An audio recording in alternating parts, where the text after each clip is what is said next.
What up? Ladies and gentlemen, Let's fucking go. Good morning, good afternoon, and good evening, wherever you are in the world and whenever you are tuning into this video. My name is James Porcelli. I'm Brian Thomas. And welcome to another very special edition of the Ruthless Talk podcast, episode number 3 of season number 9. And we have a very jam-packed weekend as far as professional wrestling. We got WWE Wrestlepalooza, we got AEW All Out. All will be transpiring this Saturday. For AEW, it's going to be Saturday afternoon.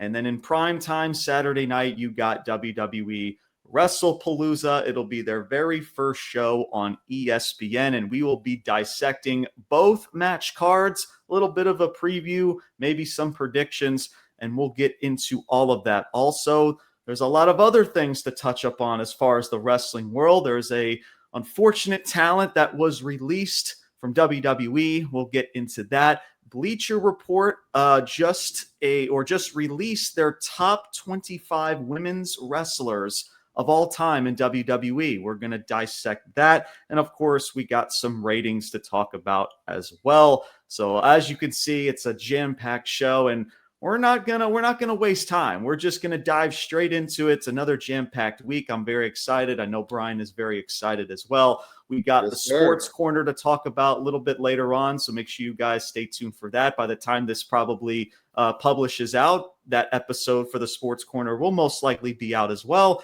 So of course, always stay notified for when episodes get published out.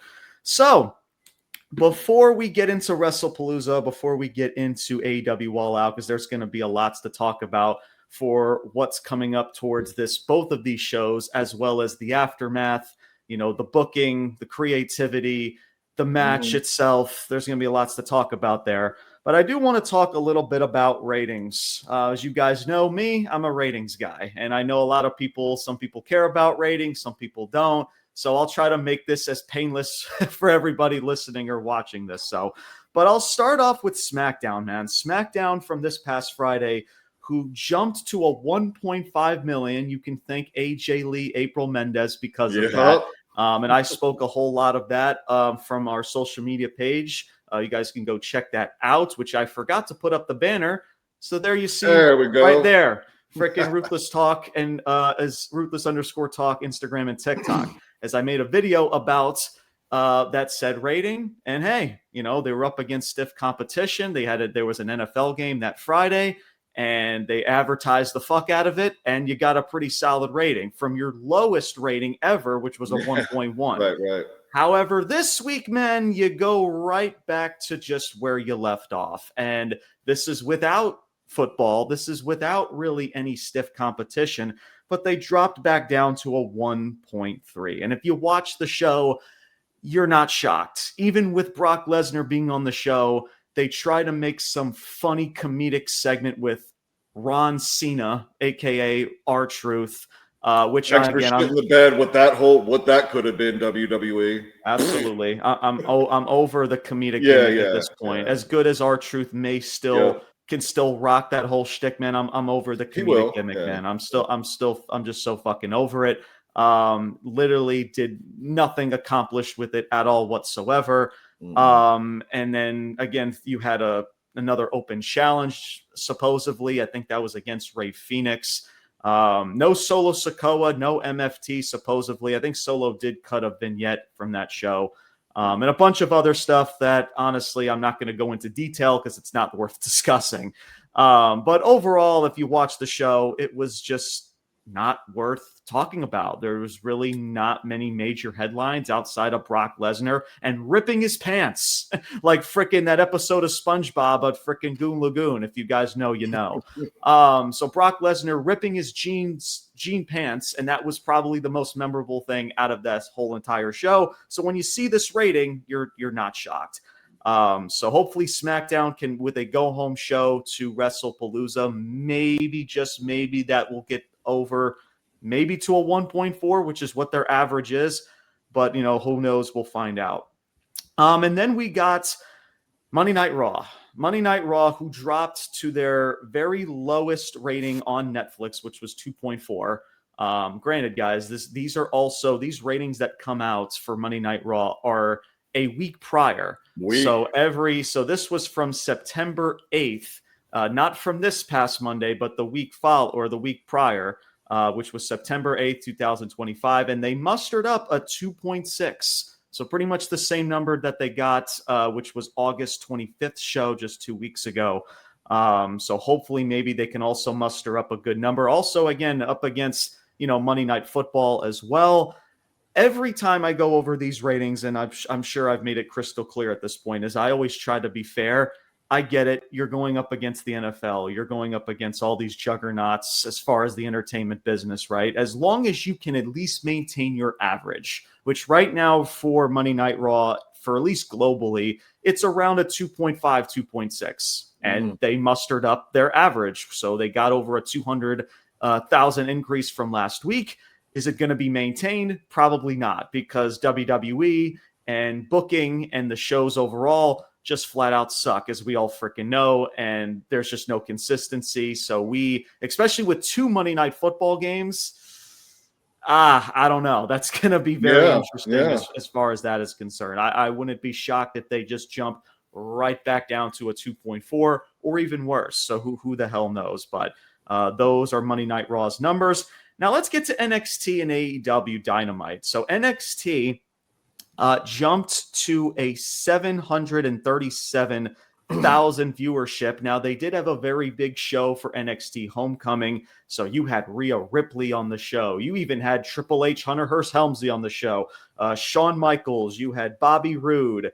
You had Finn Balor. You had all of these guys, all of these people, Johnny Gargano, of course, and DIY, all of these people. If you watch the show, you know. So they went, no pun intended, to AEW. They went all out on this NXT Homecoming show. However, man, the jump was only around maybe 70,000 tops from last week. And that's kind of a little disappointing. I was expecting for them at least to jump over a 750K, but they were under that. It was 737,000. So that's kind of disappointing for all of the amount of star power, I guess, if you want to call it, that NXT put into the show for NXT Homecoming. They had Shayna Baszler, again, all the female talents on the show. I don't know, man. Granted. Oh, wait a minute. You said Baszler was on NXT? Shayna Baszler was on NXT, yeah. Oh, so yeah, sorry to cut you off there. I mean, did they they signed her back to NXT? I'm honestly not positively sure about her contract. Probably somebody watching this knows more about that situation than I do. So I'm not going to speak on something that I don't know. I don't know if this was maybe just for a one-off, just to invite her because of the impact that she did make. Now, again, there was rumors about her being a producer for NXT, but now there's also people saying that it's not true. So who knows? Well, I really love Baszler anyway, man. I think she's one that was underutilized as well, undervalued. 100%. So NXT, man, I'm sorry. I look at this number. I was expecting at least a 750,000 or more. And yeah, granted, you made a certain jump, but I don't know, man. I think that's kind of a very underwhelming number, if you ask me. And then we get into AEW Dynamite. Now, we've talked about Dynamite, for the past couple of weeks. They hit their all-time low as far as cable numbers on TBS, which was a 472,000. The week after that, they did jump to a 584,000 the week after that, which was September 10th. And then this week they jump up to 667,000. So they are at least going a little bit in the positive direction from hitting their all-time low. I don't know if you can ever get as low from 472,000. So hopefully for this week, they did have their go-home show to AEW All Out. So hopefully they can at least either maintain or they can at least find a way to just crawl back to get to 700,000. And we'll talk again a little bit more about AEW as far as All Out is concerned. But AEW, as far as numbers, man, they're getting right back to where they were before they hit that all-time low number. And honestly, man, as far as AEW compared to NXT, I mean, they're right there with them. As if we're adding max numbers, which if you want to add another 30,000 to 40,000 on max, then that's around maybe sub 700,000, maybe a little bit over 700,000. So, hey, man, I mean, and AEW for a while, man, they've been on NXT's ass. I've been saying this for weeks and months now.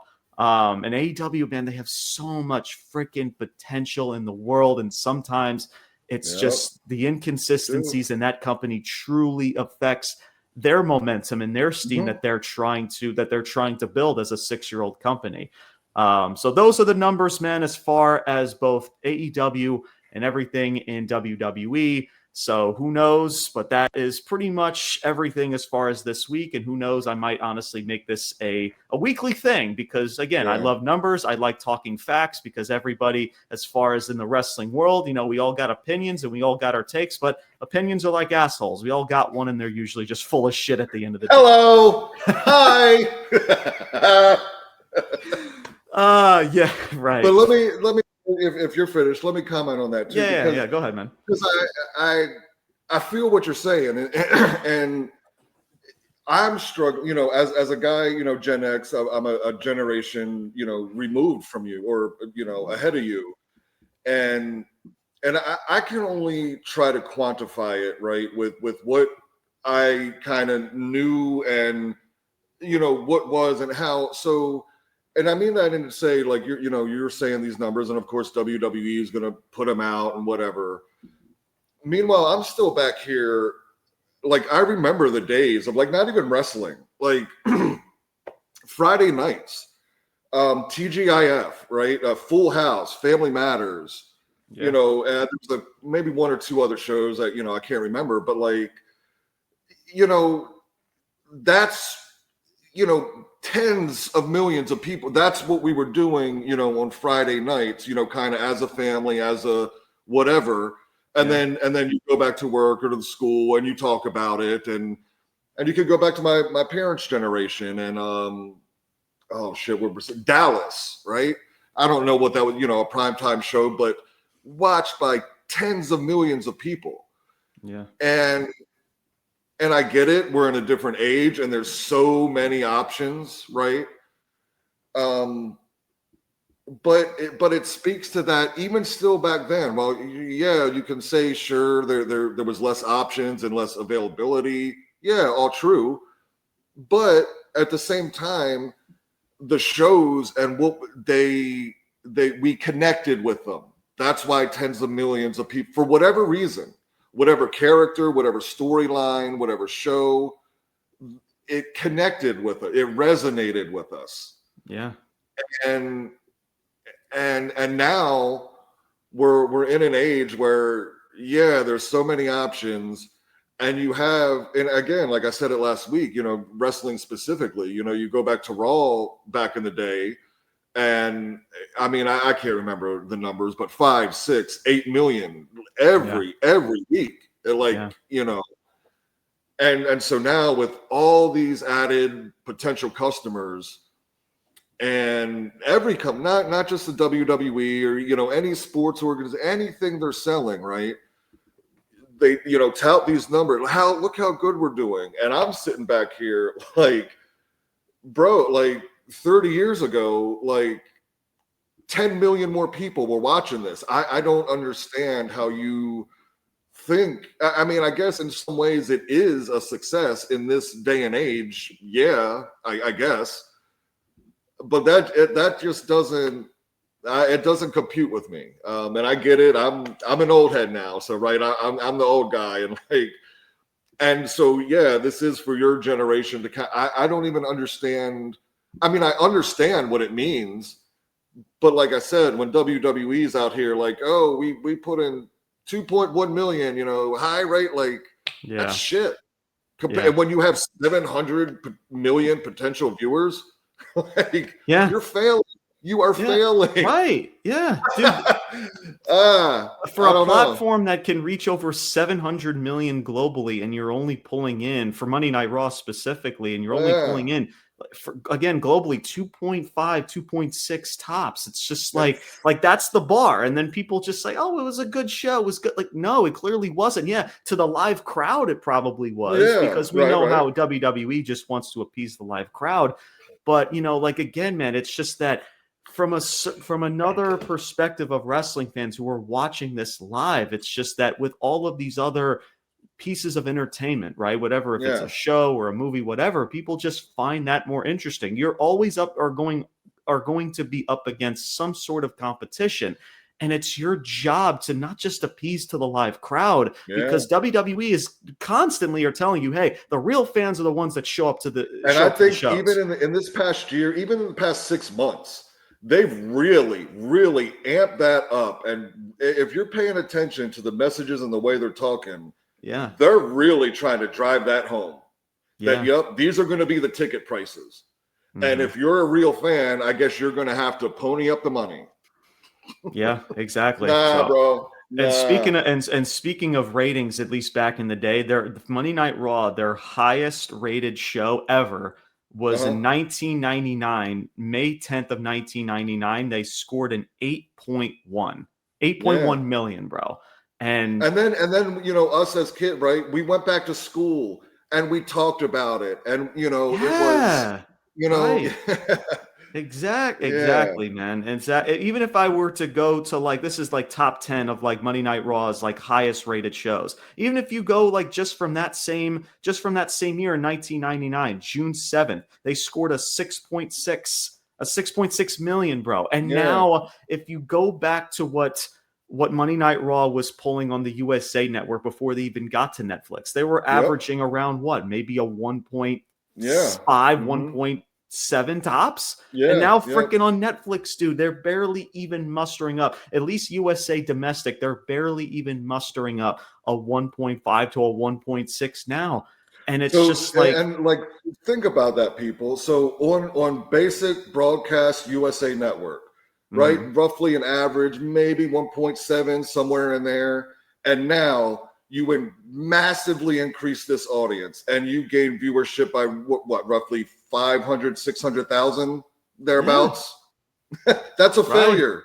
That is a failure. Exactly. And the fact of the matter is that these numbers for Monday Night Raw specifically are not just for one day. It's for the entire week, bro. Yeah. You let your fans try to tune in and watch this for an entire week. That's why they're on a delay. And still they are mustering up all-time low numbers since they started with Netflix back in January of this year. The product is not good enough, bro. It's not good enough. And it implies to a lot of things. Yes, to this whole TKO era, but let's face it, man. If we're all being honest, even before this whole TKO bullshit started, the product was going headed that direction. But now more than ever, no doubt that it's at an all-time low because of this merge with TKO, like you mentioned, Brian, just now with ESPN, and all of that's going to dry out. All of it's going to dry out supposedly when you go, because now Fox wants nothing to do with them. The USA Network, once that contract comes up. You hear about with Disney? Hello. Right? Pay the fuck attention. Yeah, Netflix has a 5-year opt-out with WWE. It's a 10-year contract, but they can opt out after 5 years. Bro, Netflix, because of these hourly viewing numbers, they're not even gonna wait for fucking 5 years from now to try to get out of this contract. Yeah. So, and then it's like, okay, then you got freaking what? You're gonna now do business with these people and that people.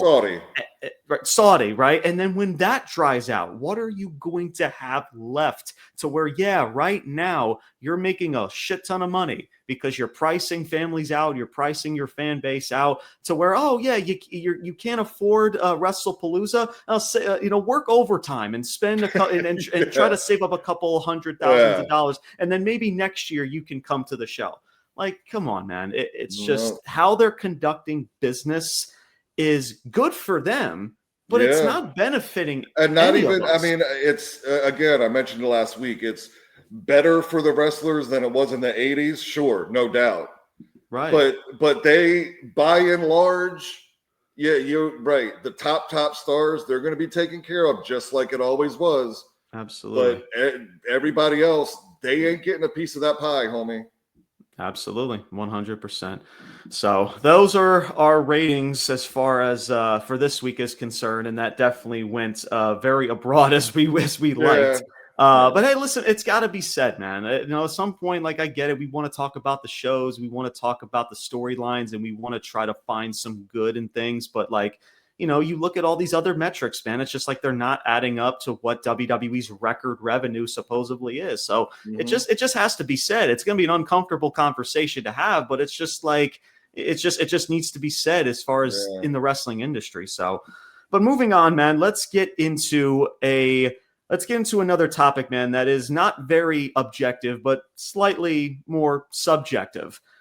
Bleacher Report just released a top 25 list of the top female wrestlers in WWE of all time. And obviously Becky Lynch is at the top of that list. And I think that's recency bias, like nothing else. It could be recency bias, but she's up there. She's up there. Yeah. But hey, listen, man, Becky Lynch is the greatest of all time, and it's not just her saying it. Sports Illustrated says it, and now Bleacher Report is saying it. I hope she uses that in a fucking promo. Yeah, and that's why it works. She already has said it on social media. Shout out. There was a friend of mine that sent it to me that she retweeted. I think it was I forget the page on social media, but it was the full 25 list, and she was like, "Hey, I'm the greatest of all time." It's not just me saying it. Bleacher Report says it. Yep. So you knew that was coming, and that's why, like, I hope she now uses that on a promo on television. Absolutely. Yep. So yeah, it's just she's been great, and with recency bias, right? Maybe it is recency bias. Sure, she's up there. She's definitely deserves accollades. She's at least right now top 3. And again, we want to talk about these types of lists. And again, I'd definitely put her in my top 5 for sure. Absolutely. And I can see people's points of why Becky Lynch would be number 1, because as of right now, if we're talking recent. I guess moments as far as WWE is concerned, she's been that gal. Like, she has been absolutely been tremendous, and there really hasn't been somebody who's been putting in the work better than her. Hearing her cut a promo sometimes, it's like nails on a chalkboard for me. And it really sucks that I am tuning out, but I see clips here and there, and I have seen the beginning of this run. Yeah, this is the best shit Becky Lynch has ever done, and unequivocally, she's killing it. Absolutely. So I do have the list here. So yes, Becky Lynch, and congrats to her as far as making this list. So Becky Lynch is number 1. Charlotte Flair is number 2. Which again, man, it is, right? I'm surprised they still didn't put her number 1. Right.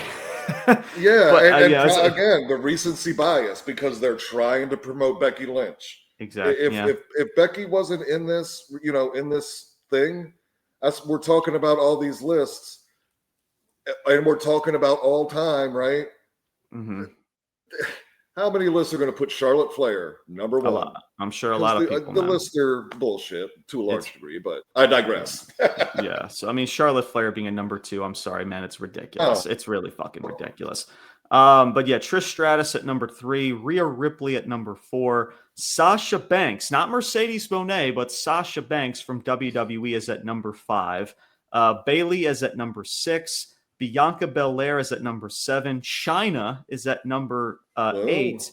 Asuka is at number 9. Lita is at number 10. That's kind of where I take a step back. Hurts, I mean, man. Lita granted, if she wasn't in the top 10 at this list, I'd be like, what the fuck are we actually doing here? But man, like, this is a woman you can argue that should be in the top 5. As far if we're talking all time. It's hard. Like, I'm going through my head, and I know it's biased for sure. Sure. If she's not number 1, because I have a lot of how I would make that list. But if she's not number one for me, she's in my top 3. Yeah, absolutely.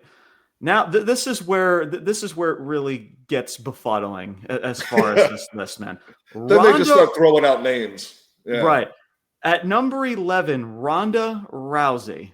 That's right, Ronda Rousey at number 11. And Brian, and just hold your thoughts. And I love Ronda Rousey. Yeah, but listen to the people who are behind her, right? Paige at number 12. Again, don't know why she's ranked that high. I get it, to maybe the moments and the revolution that she helped, but being at number 12 and Ronda Rousey being at number 11, I'm sorry, that's kind of just, it's also flat out ridiculous. Then and I'd still put Paige above Rousey, Oh, I would too. Yeah, that's exactly. Io Sky is at number 13. So you're telling me Io Sky is beneath Ronda Rousey. Where's Asuka? Asuka is at number 9. Asuka was number 9. Asuka was 9. Okay. Asuka was number 9. So Io Sky being below Paige and Ronda is, I'm sorry, is ridiculous. Would I have Paige over Ronda? Absolutely. But Paige... And I'd have Io Sky over both of them. That's exactly. Leaps and bounds above them. Because I would say the same thing. Absolutely. The Bella Twins, both of them, Nikki and Brie, are both at number 14. Beth Phoenix at number 15. And keep in mind, guys, of all the people that we've just also have mentioned too, just keep all of this in mind. Beth Phoenix is at number 15. Natalya is at number 16. Mickie James at number 17. AJ Lee at number 18. Alexa Bliss at 19, Liv Morgan at number 20, Alundra Blaze at number 21, Shayna Baszler at number 22, Bull Nakano, how do you pronounce her name? Nakano. Is it Nakano? Okay, thank you. Bull Nakano at number 23, Jacqueline at number 24, and at number 25, you have Michelle McCool. So that is your top 25 for Bleacher Report's greatest women's wrestlers in WWE history. So, Brian, I'll let you have the floor. Did limit it to just WWE, right? So this is just WWE. Okay, that's correct. Okay. Yeah. So this, we're not talking, like a Toni Storm in AEW. Right. And all of these other, Athena and things like that. No, this is strictly just greatest women's wrestlers in the WWE realm. So what are your thoughts, man? As I break all of these women down, what are your thoughts? Well, like I said, it's still to this day, if I had to pick one favorite female wrestler, it would be Lita. And with that, I understand that she was hugely important. Like her and Trish, there is no real measurable difference other than the marketing of what both of those women meant to women's wrestling individually. Different styles and whatever, and both at the same time. I would just pick Lita. She's definitely in my top 3. For many, many reasons, and I understand why, but people really, really sleep on China. Yeah. What China did has still never been done. Not only... China had to go wrestle the men because there was nobody, she was a Brock Lesnar of the women's generation before Brock Lesnar, there was nobody that could match her in any way. She, evolved on the microphone. She was good. She could hold her own. She wasn't some slouch. Mm-hmm. And of course, was she the greatest technical wrestler? No. But what she did for women in a man's space, it's hard not to put her at number 1. If we're looking at it like that aspect. Sure. And then I even have to go back to somebody, and granted, she wasn't a wrestler, but Miss Elizabeth. What Miss Elizabeth meant for women in wrestling, maybe not the wrestlers, but, and I granted this is a wrestler list, but Miss Elizabeth has got to be mentioned in the impact of women in wrestling, period. So, as far as like today's, like I said, I mean, I got to put Lita up there. I'd put China up there somewhere. If we're talking about just WWE, Bayley's in my top 3. So, it's one of those things. There's no right or wrong answer, and everybody has their preferences and whatever. Yeah. But at the same time, it's clear to see that, like, I mean, yes, Charlotte Flair has a name. Is she the number 2 all-time females wrestler in WWE history? Absolutely fucking not. Absolutely not. No. So yeah, those are my thoughts. And then listen, man. So it seems like as far as Bleacher Report, they're trying to. You can argue and say, yeah, it's recency bias, which is why both Charlotte and Becky are both at the top. And you can also say that this list was, dissected due to accomplishments as far as titles, as far as main events, and all of that stuff. And if that's how we want to break it down, then okay, then sure, right. Then Charlotte Flair is number 1. Charlotte Flair is probably number 2 or number 1. Yeah. But if we're all being serious as far as being very objectively as far as this list, because I get it to a degree, or for most to a degree, these types of lists are very subjective, which is why for me, like, I don't want to try to dissect it too much as far as that is concerned, because we all find ways of why we place women. Asuka's got to be up there. Asuka, right? So I'm not sure she's 9, but I'd probably put her a little higher. Yeah. I mean, as far as this list, man, look, I don't mind Becky Lynch being at number 1. I actually truly don't, because not only does she have the accomplishments, right, from main eventing WrestleMania, Becky 2 belts and all of that stuff, but she has rocked a lot of characters that got a lot of people talk. When she first started the man character, it created a whole lot of buzz. And then, of course, Nia Jax broke her nose, and then character never really was the same. But her heel work recently, you can even go back to when she was first a heel freaking several years ago. Yeah. To where she is at now. Like, it's a character that people have a very genuine connection with as far as her moments being as a face. So I don't mind Becky Lynch being a number 1. I think that she has evolved into an absolute superstar, and the work she is putting in now is just it's just top notch, man. Is it recency bias to a degree? Yeah, probably. But I have no problem with Becky Lynch. She definitely deserves to be in the conversation. Absolutely. She deserves to be in the conversation, and I would be very open-minded. Or I wouldn't say I like that. She earned it. She earned that spot to be in that absolutely. So, and I would be very open-minded to say, I can understand why Becky Lynch would be at number 1. For Charlotte Flair, if we just take out championships, there's no reason for her to be at number 2. I'm sorry. I say this wholeheartedly. I mean, not even to be in the top 20. If we're being, again, it's objective, whatever. Not top 10 for sure. I would definitely. I'm not putting her at top 10. Absolutely not. No, absolutely not. Obviously, I mean, you have to put Trish Stratus up there. Yeah. If we are going off the recency biased, I mean, look, I'm not the biggest fan of Rhea Ripley. I'm not a fan of Chyna being beneath Rhea Ripley because, she's trying to be that. Without Chyna, there is no Rhea Ripley. There is no Rhea Ripley. Absolutely. So if we're talking or being fair and objective in that whole standpoint, Chyna needs to be above Rhea Ripley. I'm sorry, but she just needs to be. Again, I understand the value that Rhea Ripley possesses and the fan base that she's created, and all of that's great. And honestly, I would still have maybe Rhea Ripley, if not top 5, at least top 10. I would put her at top 10. Yeah. Again, I'm not a biggest fan of Rhea Ripley. When she comes out, I don't really feel anything. But if I take that aside, man, I will still sit here and say, she's at least top 10 for the most part, if we're being fair.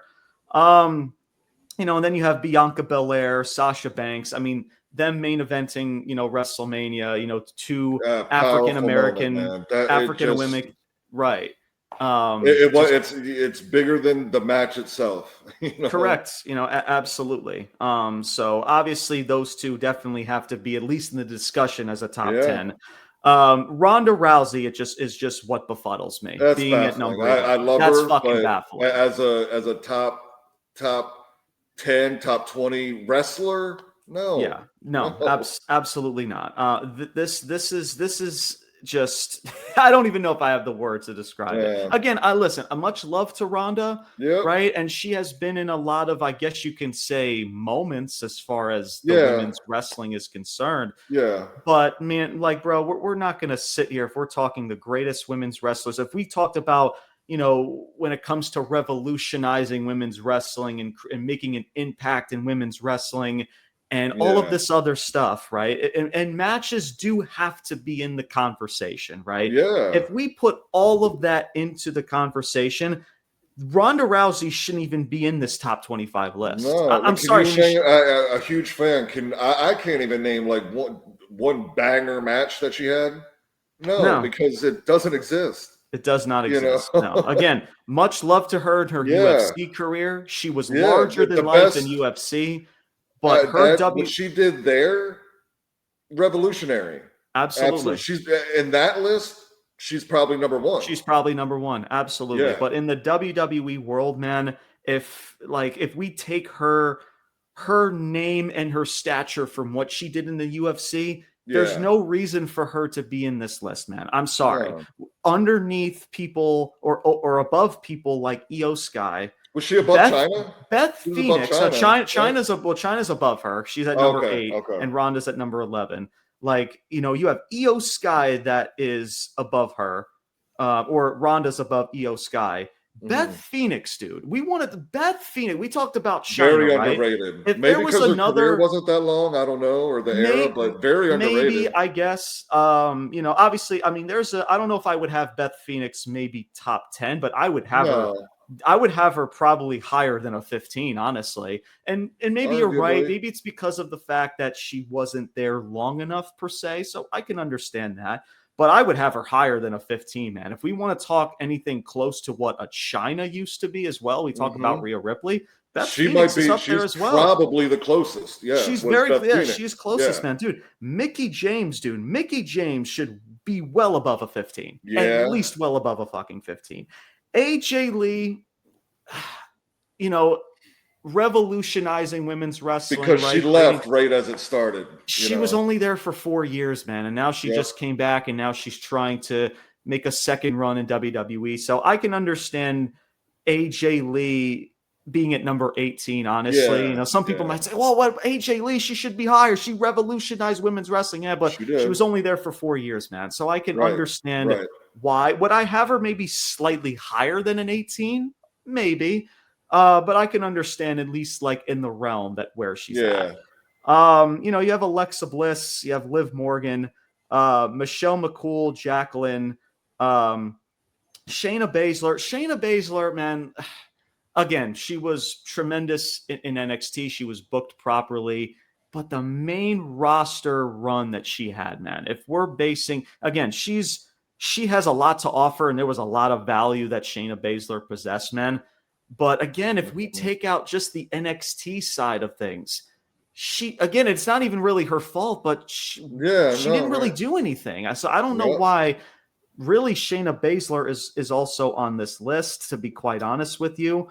Let me ask you something real quick, because again, this is not really my generation, more your wheelhouse, but this is something I've never really understood. Michelle McCool. I didn't watch much during that era. I know what Lay Cool was a tag team, and she did some other things and whatever. But is this largely because she's Taker's wife? And I don't mean to say that as like a misogynistic thing, but I'm looking at it like, again, this list of 25 greatest wrestlers. How is Michelle McCool in there? I don't. Yeah.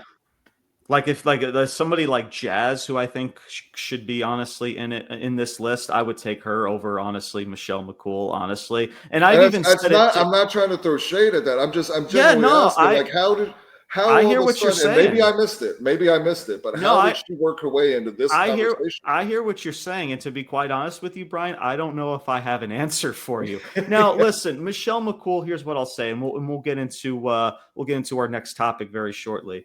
But Michelle McCool was a good performer, right? She was a good performer, and I thought, and at least from what I saw, she was very consistent.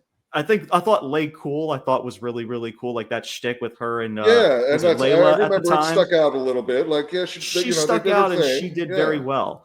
But yeah, no, I agree with you, man. Like, because the fact that now she's a Hall of Famer, which I'm thinking like, right. Is she really though?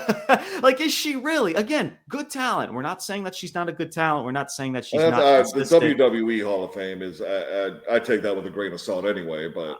Sure. No, absolutely. Yeah. But no, I hear where you're coming from, because when I see Michelle McCool in this top 25, even at just being at 25 is still very debatable, honestly. Yeah. So yeah, man, listen, and again, at the end of the day, man, again, all of these lists are very subjective. Everybody has a certain reason of why people are placed in certain spots, and there's always room for good conversation. But we also have to be very just honest I don't understand what is so hard with just people being fair and honest. Yeah, right. Exactly. Yeah, Lita's my favorite. I think she might be the greatest female wrestler of all time. But like Sasha Banks. Sasha Banks, dude, I could easily just be completely biased and just put Sasha Banks at number one. But I can't do that, because I wouldn't be honest to say, Sasha Banks over. You're looking at wrestling objectively, because at that point you're not over like Trish, Lita, and all of these people. Like, bro, I'd be lying to you. As much as I think Sasha Banks is definitely, no doubt, top 10. If we're talking even just her WWE career. I don't think people have quite caught on to what she's doing right now. So absolutely. I definitely think it's very objectively understandable for her to at least be top 5. Top 3, I think that is a stretch if I'm being fair, but definitely top 5. I mean, she deserves that freaking 5th slot. So again, these are all, very subjectively, but we can always have good conversations about these sort of things. But Becky Lynch, that's what it's for. That's what this is supposed to be for, dude. And absolutely. Not to take it so goddamn seriously, man. Yeah, absolutely. They're characters. Right. And we want to be fair to those people that, did have at least a higher value of what they accomplished in their career. For us to be objectively, criticizing lists like this, you know what I'm saying? And and that's what it's about. Like you said, man, it's to have good conversation. And as far as Becky Lynch is concerned, being number 1, I have no problem with it. I'm objectively open-minded to say, she's earned, like you said earlier, Brian, she earned that number 1 slot. Would there be other people that I can also see in that number 1 slot? Absolutely. But if you want to put Becky in that spot with the work that she's putting in, on top of the titles that she has won, the accomplishments, and this, that, and the other, she's got the resume to prove it. So that is Bleacher Report's top 25, as we try to dissect everything to a T. But let me know what you guys think, man, who are watching this, viewing this, man, about this number list. 1 in your female wrestling fandom all time, man? Yeah, absolutely. And even I said, I know it's not a wrestler, but Miss Elizabeth was revolutionary for what women could do in that space. Yeah, absolutely, for sure. Let's get into this next topic, man, and then afterwards we'll get into the main dish, which will be both of these big pay-per-view PLE shows coming up this weekend. Andrade was unfortunately released from WWE just a couple of days ago. And a lot of people, of course, feel a certain type of way about Andrade. Now, let me say this, and there's some information about Andrade of why he was released, and I'm going to try to find that information if I can. But before I even get into that, here's what I'll say, and I'll pass it along to you, Brian. Listen, is Andrade a good performer? Absolutely. When he was with Selena Vega, that's when Andrade was like oozing off of the television screen. Like there was something to truly like get emotionally invested with. When he's with Selena Vega in NXT, Andrade was a very good, well, he's still a very good performer, but there was something about the entity that Andrade possessed is what allowed him to have a place in WWE. But I'm going to be honest, man, like, if we're all being serious, like, it's not a shock that Andrade, that we've heard this news about Andrade. It's really not. And I'm not going to have an outroar, to be honest with you, Brian, over a talent that at least, again, they weren't using anyway. I mean, for me, again, for somebody that hasn't really been used, and for, let's face it, we talk about people that just have a ceiling, right, in professional wrestling, right? And doesn't mean that they don't have value to the product and this, that, and the other, but there's just across a ceiling. the board in anything, really. I mean, there's a ceiling for all of us. True. But for Andrade by himself, and we've seen it in AEW with a short run, and now we've seen it just coming back in WWE. It's just that, people, we want to have what's called, fake outrage, right? It's just like, we bitch and moan about Andrade. This dude deserves better. This dude could have been world champion. We could have done this and that. And I'm saying to myself, it's Andrade.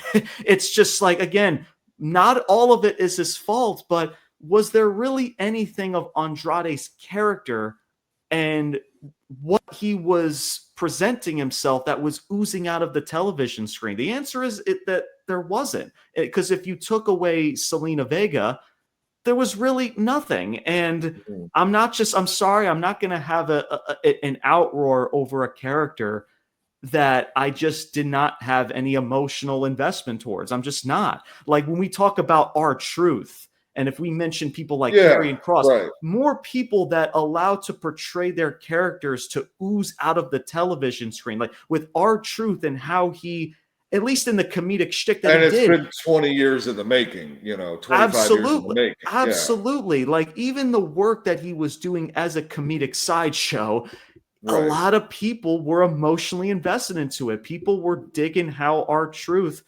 was portraying as the comedy act. And he was honestly, at times, during a very low point in WWE, was the biggest talking point in the whole entire company. It's legendary. Yeah, absolutely. Karrion Kross and the work that he possesses, man. And like, the character, and I get it. Some people don't like the smoke and mirrors and all of that stuff. But, we talk about Karrion Kross and the character and what's been given to him. He knocks it out of the freaking park, man. We talk about, Final Testament. If they book this right, Karrion Kross is going to be great. Him and, The Miz, when The Miz and Karrion Kross and Final Testament, at least to a certain degree for a couple of weeks, those two were like one of the best things about Monday Night Raw. And we could go down the line, man, about characters that just obtain a lot more value for how they're being presented and how they portray their character. And if we compare that to Andrade, it's just like, are we really missing out on anything? Again, with himself and Selena Vega, great. It was freaking tremendous. It was like peanut butter and jelly. But if you take away that, man, where does Andrade fit as far as like saying, I got to see Andrade this week because he's this dude, he has an entity in his character that I got to see. You're not saying that. So I'm not shocked by this news. It's unfortunate. I mean, we all wish the best for Andrade and what he's going to do moving forward. But I mean, again, man, if you're seeing this news over the past couple of days, you shouldn't be shocked. And to a degree, it really shouldn't be, what's the word I'm looking for? It's an unfortunate situation. It's just, yeah. But I'm sorry. Kind of on brand with what WWE does anyway, with the number of people. Exactly. So, Brian, what are your thoughts, man, with Andrade and being released from the company of what's transpired the last several days? Yeah, I'll just take it more of from the standpoint of just the human being side and just understanding on some level, right, what all of these men and women do for a living, and the travel and the body and the because I don't want to speculate, but didn't they say some violation of the wellness policy, which yes, inferring drugs or whatever? I'm just looking at that now. Yeah, so there was a violation of WWE wellness policy, which I'm sure took place of his release. So yes, you're correct.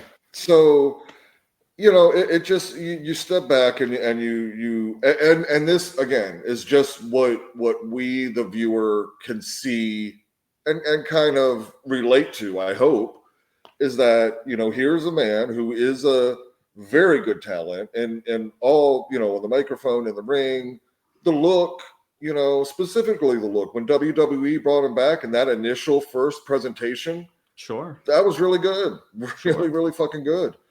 But then, so, you get to these points where, like, he left WWE to go to AEW, and then, him and Charlotte are married, and, he comes back to WWE, and then they get divorced. And it's real life situations, real life human beings that, right, you throw in maybe drugs, the travel on the road, the pain in the body, the mental toll, and so I say all that to say, like, I don't know what the true whole story is, and he is a good enough talent, I hope, that he should be able to land somewhere.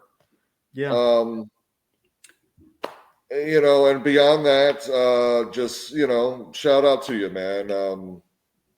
Keep on going down that road, I guess, or maybe not that road, I guess, depending on wherever you're at, but, it just, that's life, and that's the back end of what we see on TV, Yeah.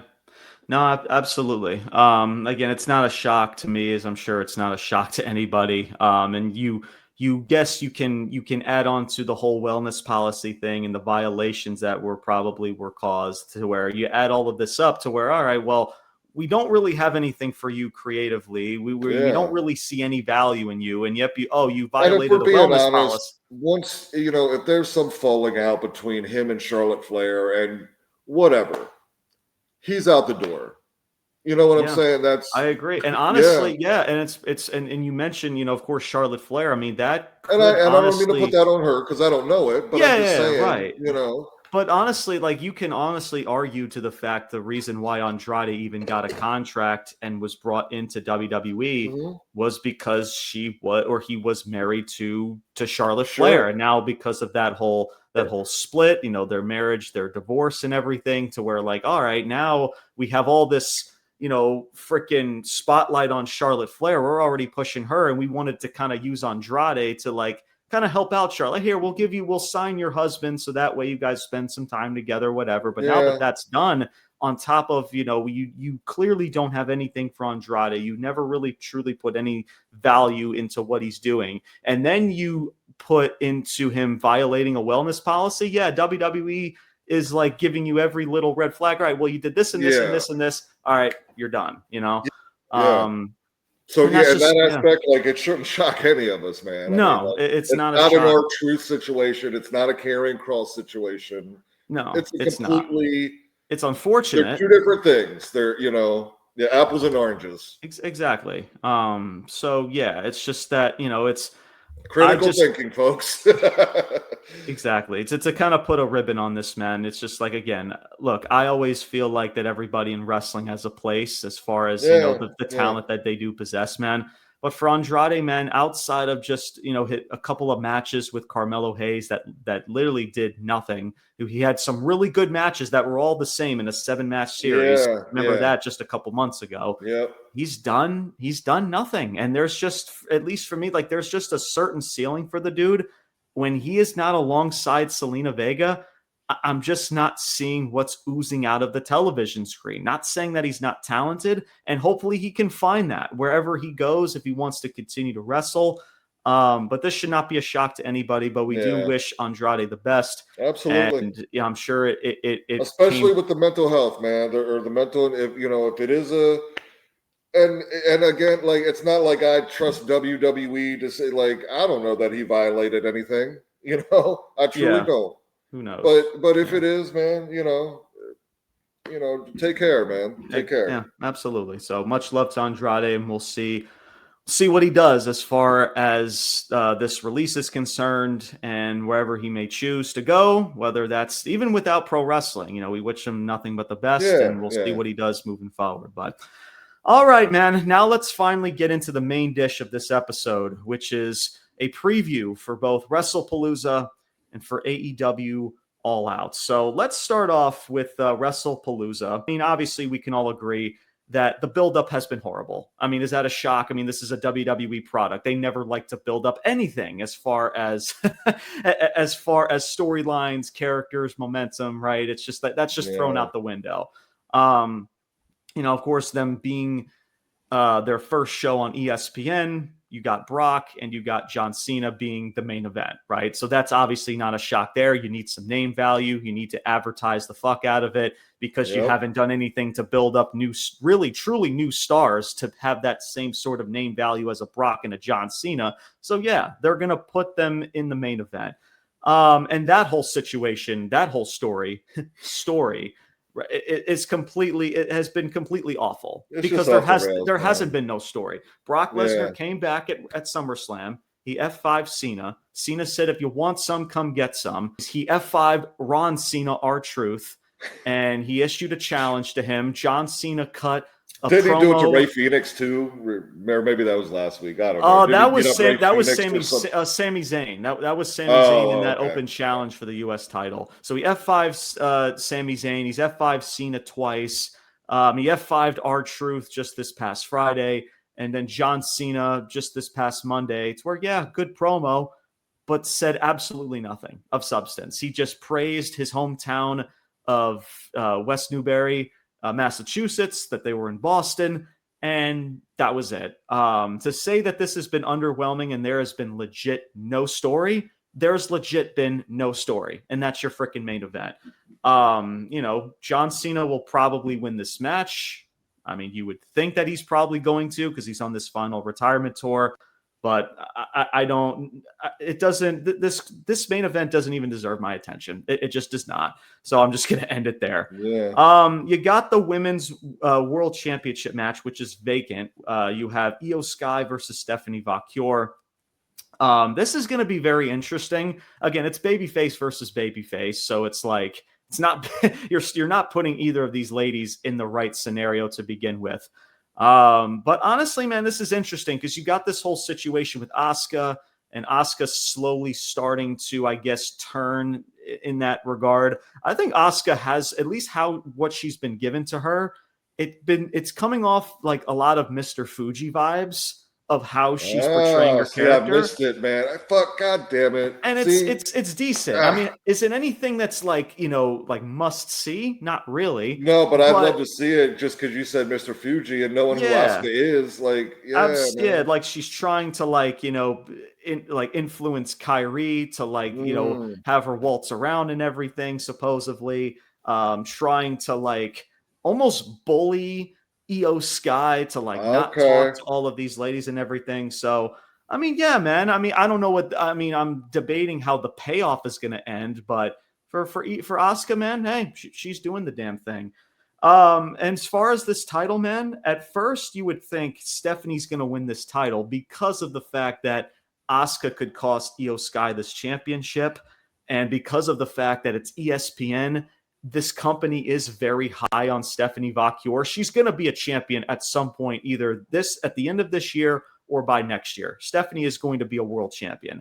However, man, do they want to give Stephanie more of a spotlight to win the Rumble and to win the championship at WrestleMania? And I said this on a roundtable. Shout out to Triple Threat Wrestling, as I was in a roundtable just this past weekend talking about it, to where it's going to be interesting of how they give Stephanie Vacuor this crowning moment.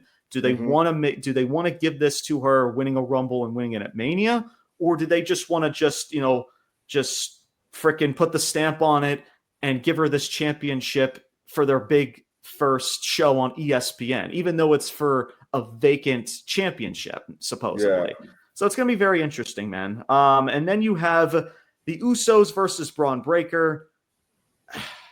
Again, I love the fact that the Usos are back together. That's where Jay Uso. So a handicap match?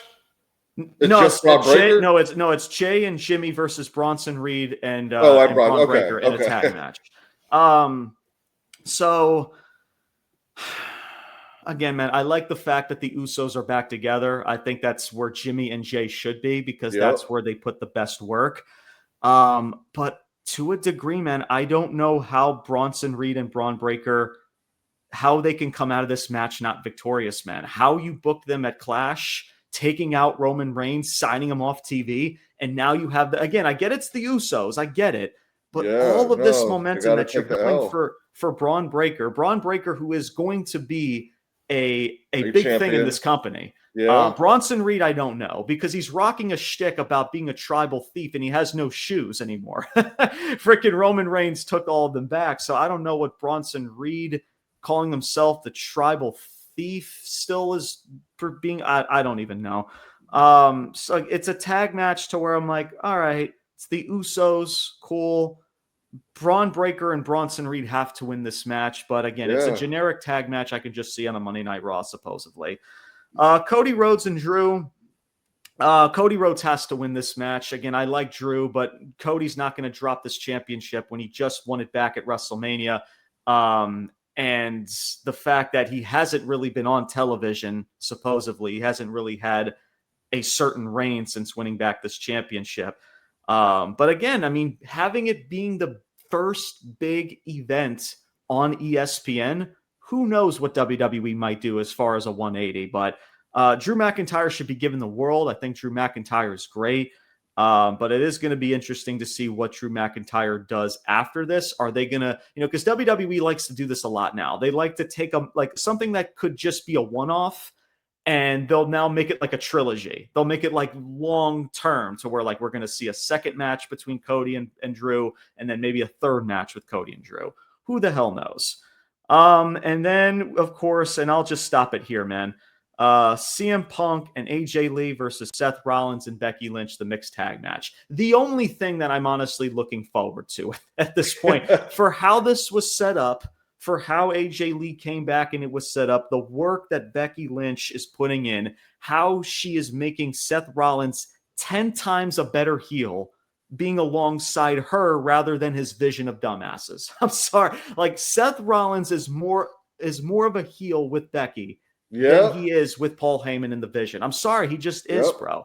It's again, like I mentioned with Miz and Maurice, man. Miz is a good underappreciated talent, but when he is with his wife Maurice, his heel stature just works up a few notches. It just does, and it works here with Seth Rollins and Becky.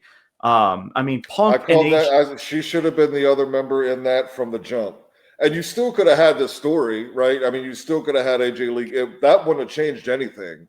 But Becky should have been there the entire time in that group with Heyman and Right, absolutely.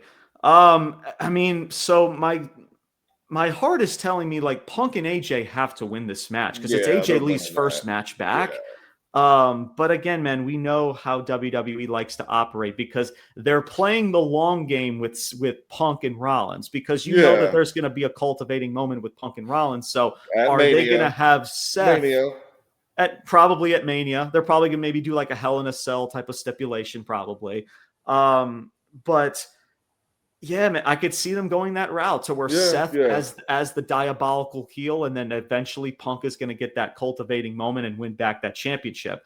But man, this is AJ Lee's first match back, and you're going to have her on the losing end of things. That can't happen, man. I'm sorry. Right. I just don't think that can happen. So that's going to be interesting to see what goes on. So look, man, at the end of the day, will people put on good performances? Will the wrestlers do their thing? Yeah, absolutely. But outside of that mixed tag match, man, everything honestly is just not worth needing to see. It's just not. So Brian, again, I know you feel a certain type of way about WWE and the company itself, but at least this match card, man, what are your thoughts? Yeah, so I mean, I'll start with the Punk and AJ match. I mean, I think they have to win that match just for for the storyline purposes, for the WrestlePalooza ESPN partnership. But I see your point, and they could absolutely do that because Punk and Rollins is not going to be what ends it. So yeah, they're gonna have another match down the road, but it's gonna be Punk and AJ. Yeah. The Uso match and Bronson Reed and Braun Breaker. Yeah, you called it. And Braun have to win that match. Just as much as I like the Usos and the tag team they are, considering that they took out Roman, and now you're in a tag team match with both of them. Like, no, I'm sorry, the Usos can't come out victorious in that one. I want that Valkyrie Io Sky match, man. That's one I would be watching too. I got to take on that, man. Again, not really seeing how the storylines are developing with Asuka and whatnot. But for the reasons you said, considering it is the vacant belt, it's your first, ESPN thing. Stephanie Valkyrie is next, and this is going to be the introduction, on the big stage. Yeah. I'm starting to lean that way. And with Asuka and Io, that's where they're going to go. I mean, as much as I hate to say it, Io Sky's had her title run. Asuka's had her title runs. They're going right back to that. That's where they're going. Yeah. And Valkyrie, it's going to be a moment for Valkyrie, which I'm fine with that, because I think Valkyrie is, that talented. That give her the ball. Let's see what she can do. Absolutely. So yeah, I expect that to be a pretty good match. And then this main event, man. Let's hear it. And I don't know really the storyline that's being developed. There's no storyline other than Cena's last run, and it's Brock Lesnar. There's no story, man. There's none. They legit have told no story. I got to go back to. I'm sorry. I don't care what anybody says. Having Brock Lesnar and Taker streak was the wrong call. And I feel like WWE, since then, Brock is a talent. He's yes, whatever. But because they did that, they consistently try to shoehorn him into a spot he does not belong. He just doesn't. Like, if you're talking about this, John Cena's, final run and the opponents for him, and I get it. I'm not saying he shouldn't fight Brock Lesnar at some point, but we're getting down to the end, and like, this is going to be one of the last ones. No. Yeah. In the same way that if anybody was going to end Taker's streak, it had to be HBK or Triple H, not Brock Lesnar, because of the story and who the characters were throughout their entirety of the company. And I feel like Brock Lesnar has just been that guy that is the prize fighter that you bring back in for this one-off. That I'm sorry, like, I can't, even still now, as much as Brock Lesnar has spent time in the WWE and whatnot, like, I view, like, it's one of these, like, I don't view him as a WWE superstar in the same vein I would as a Taker or HBK or John Cena, if that makes sense to you. Right. I might be losing some people there, but I just don't. And then you're not even really telling a story between Cena and Lesnar. Yeah, there's no. So that's just where it's all fucking garbage, man. Like, no. Yeah. No. No, I mean, you can argue that Brock Lesnar was already made, and he didn't even really needed that accolade when he did defeat the Undertaker and broke his streak. Honestly, I would make an argument. Again, I understand people may feel different about it, but I can make an argument that Bray Wyatt should have been the guy to pass along, I guess, a certain torch per se. I mean, they did that at, what was it? I think it was like a 30-year anniversary of Monday Night Raw, to where Bray Wyatt, it was one of the last few shows that Bray Wyatt did, of course, before his passing. But can you imagine if he was the one that ended Taker's streak with that gimmick? I'm saying, man, with that gimmick, it would have been perfect. It would have been a good send-off for Undertaker, and it would have risen Bray Wyatt to new fucking heights. So, I mean, and I hear what you're saying, too, about HBK and Triple H. There's no doubt. Back at the time, considering, I mean, those those 4 matches, the 2 because it was 2 with Triple H and 2 with HBK, right? It was 4. Yeah, it was. Yeah, it was 4. Yeah, yeah. It was WrestleMania, WrestleMania 25 with HBK and 26, and then 27, 28 were both with Triple H. Yeah. Yeah. So yeah, and because though all that story between those, it all interconnected. Their careers interconnected.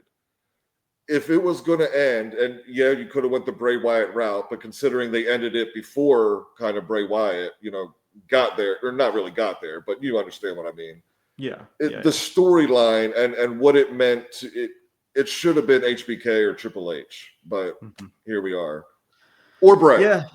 Or Bray. Yeah. Honestly, I would put, again, I might be biased because I freaking love Bray, but it's just like, if you're going to try to give some, like a passing of the torch moment, right? Like you're breaking a streak and you're giving the reins to the next supernatural, entity in WWE. It just makes sense. But outside of that, man, this card, and here's what I'll last mention about this card, and we'll get into AEW.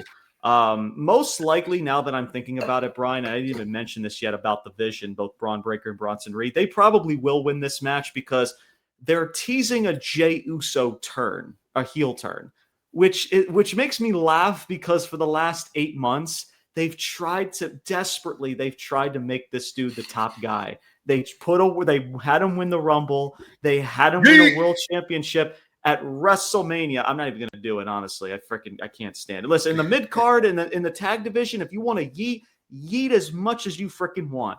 But clearly, man, you put Jey Uso on a pedestal, and to the live audience, again, the live audience, he was over to a degree. Absolutely. I guess so. When you're playing the song for 10 minutes straight. For 10 minutes straight.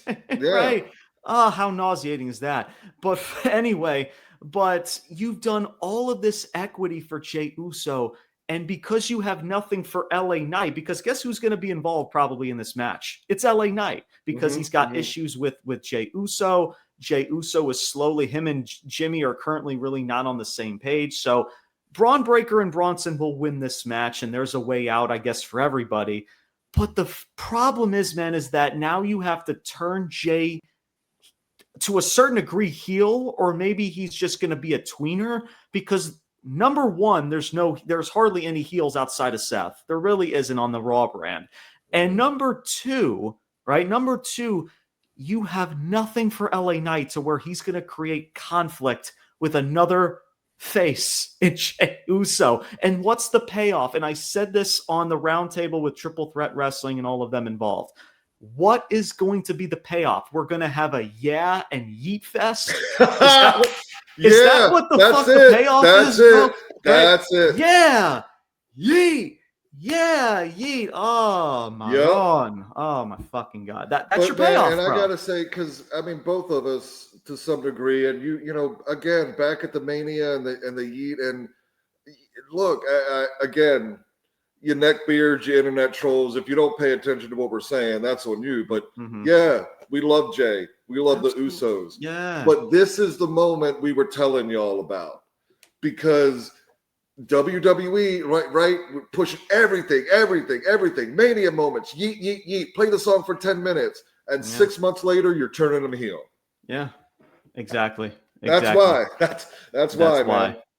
Because you need a way out for LA Knight, and you need to give LA Knight something, and you know deep down that whole Jey Uso shtick hasn't been working. And again, and even listen, Jey Uso as a face is fine. I don't even know why you want to fucking turn him heel. They want to do this shtick, Brian, to where Roman Reigns and Jey Uso had a promo segment, right? And then Roman Reigns is getting into Jey Uso's ear, and he's saying like, hey, stop trying to be the team player, right? Stop looking out for everybody else. Look out for yourself, right? And that conversation, I guess, has gotten into the head of Jey Uso. And now Jey Uso he's acting more like Roman Reigns, and now Roman Reigns, like, you see what I'm saying? And it feels like the continuation of the bloodline story that's never fucking ended. Like that, exactly. But like, listen, dude, Jey Uso, if you want to have him heat, if you want to have him pander to a certain demographic of fans, do that either in the mid card or do that with this brother Jimmy. I'm fine with that. I'm totally fine with that. But if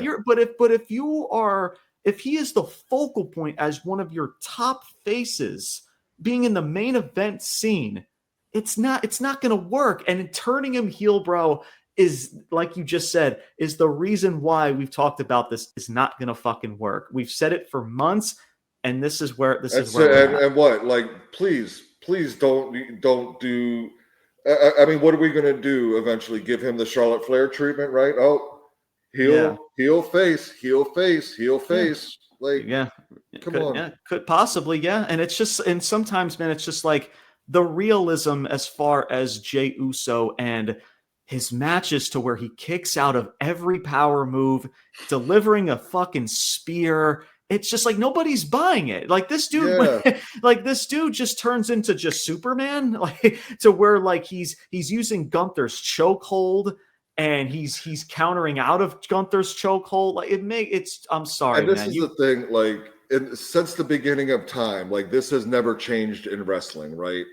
WWE, Jey Uso, whoever is the creative people putting this story together and creating this character and going out and do that, right? On the creative side, you're clearly massive push, the merchandise, the yeets, the song, WrestleMania events, right? Yeah. Or main events.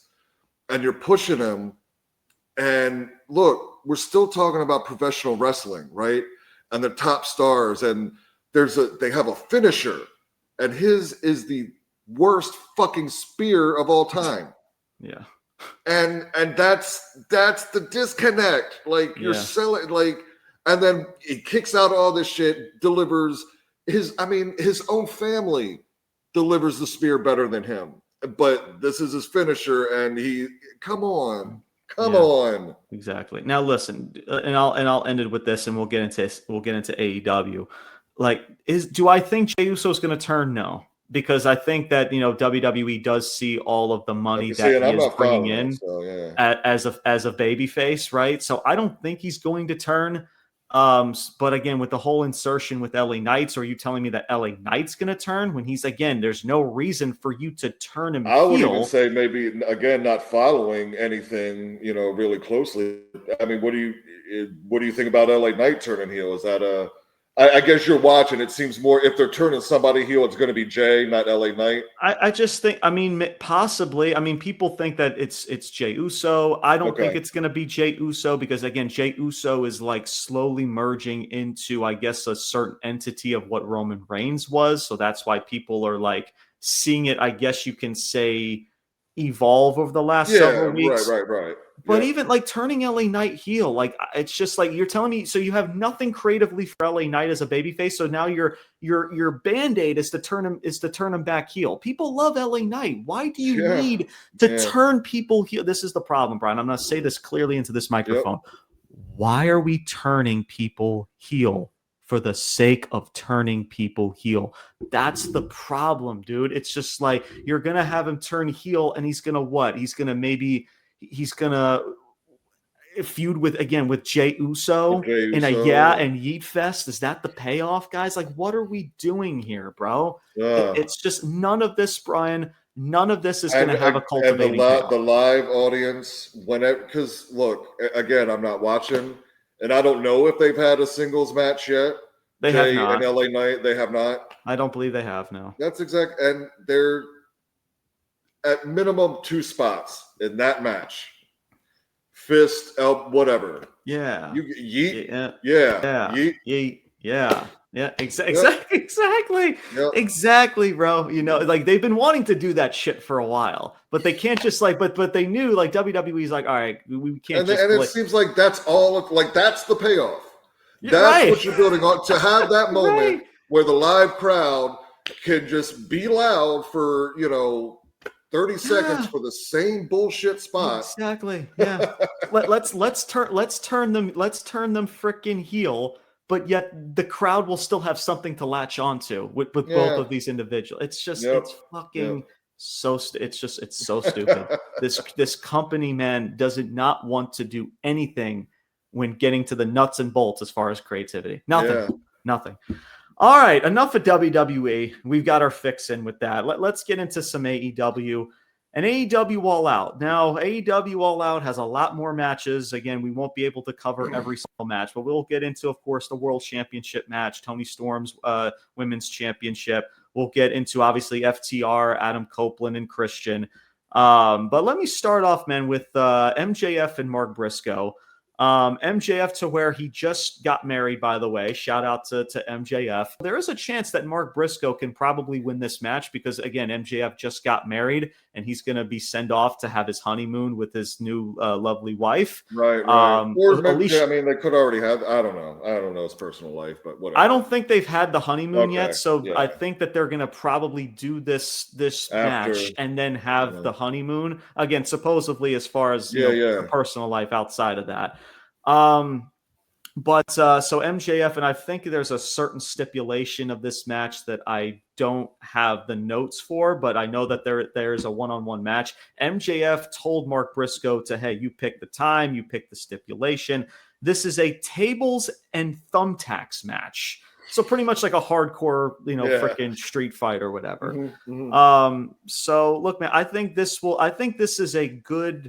could be a good cultivating moment for Mark Briscoe. As much as I like Mark Briscoe, I do think that there is a ceiling for him. Yeah, and I think a victory over MJF to where it's believable, and for MJF, it's not going to do really anything for him. He can sign off of TV and have his honeymoon, and then go from there. As far as Mark Briscoe, if you want to have Mark Briscoe go after the TNT title, which he already has, by the way, MJF cost him that opportunity. So if you want to have Mark Briscoe in that entity, I've no problem with that.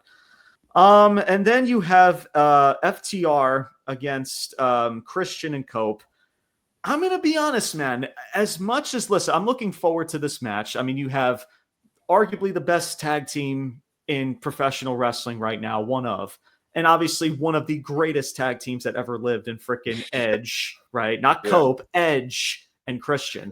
I'm going to be honest, man. I get, the whole you scratch my back, I scratch your thing, right? So where they dealt with freaking, what was it, Kip Sabian and Luchasaurus at Forbidden Door. So that was Christian's whole deal. And now this is Edge's side to where we're dealing with FTR. I get it, man. But if you were going to have them have a first time that they have teamed for several years, because you've already, I don't want to say wasted, but like you already had them team at Forbidden Door, that should have been saved for this show, for Toronto, for Canada, for this show. And the way that there could have been a whole lot more slow burning involved, like how Edge and Christian just miraculously just got back together after everything that you have told a story between these two. Again, not that anything has truly been horrible or bad, but there could have been a whole lot more story to tell, if that makes sense. FTR, I like the position that FTR is in with Stokely. Being like, the hometown heroes. I mean, Edge and Christian will win this matchup no doubt. For the most part. Darby Allin and Mox. I don't mind this feud. They've had their moments as far as that is concerned. Daniel Garcia now being a new member of the Death Riders, I'm sorry, man. Like, you can do every which way to make me care about Daniel Garcia. It's not going to work, man. You've done everything underneath the sun to try to put Daniel Garcia in something. You've had him as a face. You've had him as a heel. You've put him in a faction. Now you're putting him into another faction. And at some point, it's just like, is it going to be enough is this finally going to be the reason for people to give a shit about a Daniel Garcia, right? I don't know. Maybe. I'm sure he's going to have some sort of reasoning of this coffin match, as it is a coffin match with Jon Moxley. So who knows? I mean, Brian, what do you think, man? Who goes over in this match? Is it, for Moxley, he lost his championship to Hangman, as he should have. Darby, who just came back, you would think that Darby has to win this match. I mean, this is pretty much his little stipulation. I mean, what do you think? Yeah, I'm really intrigued with this match too, man. And I've had my comments and thoughts on Darby overall since he's been in here. But did you catch the promo he had this past Wednesday with I think it was Renee? Kind of backstage sit down. I did. Yeah, yes, I did that. Yeah, Uh-huh. That man. And see, and this is where I really start looking beyond the wrestling and the character he's portraying and whatever. And what that man did in real fucking life is nothing to bat an eye at, man. Like, so yeah, I'm kind of thinking, I don't know. I think Darby's going over here, man. I do too. I don't know if there, any interference, whatnot, whatever, but yeah, I think Darby is going over, and I think, agree. Yeah. I think it's the right call too. Like, as much as I love Moxley and just this whole storyline and everything, how it's transpired, and again, I'm not so much sold on like Darby Allin being like, the face, the world champion of AEW. Oh yeah, right. But no, me neither. But in this right now, yeah, I think Darby's got to win this match, man. I agree. Yeah, John Moxley's great, by the way. I want to give a shout out to absolutely. John Moxley. Yep. Shout out to Bald Bro. He also has a podcast, and he mentioned this about John Moxley. We talk about like the cool heels, right? The heels that you just want to cheer for, right? Like you have in WWE. John Moxley, and Bald Bro said this, and I'm just trying to piggyback off of what he said because it's very, very true. He gives you nothing to latch onto. Nothing. Yeah. Like this dude is just a straight up heel. He doesn't give you a cool slogan or a cool theme song and a catchphrase. Like, no, dude, he gives you absolutely nothing. Like, I'm so, Brian, I love it. I love it too. Exactly. Yes. Like, bro, I'm so sick and tired of heels giving fans something to latch onto. Right? Seth Rollins in his fucking theme song. Why does he still have that fucking theme song every time he comes out? And then he comes out and people cheer and sing along with him. And he panders to the crowd like he's a face. It makes no sense. But for Moxley, dude, he gives you nothing. And I think that's why people just like, I don't know what it is with fans. You're right, Matt. You just said it right. They're not giving him something to cheer to latch onto, so they don't right? Like it. Right. Yeah. And that's why I truly listen. I get it. If people don't like the storyline and the gimmick to a degree, like that's fine, right? But to say that Moxley is not doing that's his a heel. part, that's a professional wrestling heel. Absolutely, dude. Absolutely. But to say that he sucks, he's overrated, and all this shit, and like, oh, he sucks as a heel, like, dude. Like just because why? Because he's not giving you a cool theme song to sing to? Yeah. Because he's not giving you a cool, catchy slogan like, freaking I'm a revolutionary. I'm a visionary. I don't have a Valentine's Day in February. I read the dictionary. Fuck, like what are we doing? Yeah. So Moxley, man, like I want to give a shout out to him, dude, because and the whole Death Riders as a heel faction. Right, absolutely. Yeah. I mean, the way that they did elevate Hangman Adam Page to get that championship at All In. I mean, he's done his part. That doesn't happen without John Moxley.